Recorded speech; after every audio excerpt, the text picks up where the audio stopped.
So mga ka-sounds, video update lang ulit tayo dito sa ating ABDO na KP6 na 6 channel na mixer. So kung naghahanap talaga kayo ng mixer na pang starting po ninyo, napakaganda na po ng mixer na ito. So tested ko na po siya. Napakaganda po niya gamitin pag once po na titipid kayo, gagamitin po niyo sa mga events po ninyo dyan, sa mga small events. So okay na po siya. Meron po itong 4 na microphone. Meron siyang 2 main output. Yan po yung kagandahan sa mixer na ito. So ngayon wala lang tayong music po dito dahil baka makapiright tayo sa music pag once po maglo-load po tayo ng music po dito. So naka-ano lamang po yan, ano lang yung gain po natin. So ito po yun, no? Yan, ito yung kanyang left and right volume, dalawa. Meron siyang effects volume po dito, yung power po niya dito sa gitna.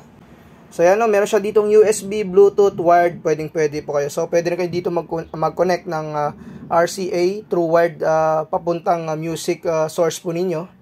Meron siyang returns, meron siyang phone, saka dito naman sa mga slider po niya sa kanyang microphone mismo. So napakaganda po niya. So puntahan nyo na lang yung mga ibang videos ko dito para makita po yung sound check po natin sa microphone. So kung gusto niyo mag-avail nito, paki-click lamang yung ating yellow basket.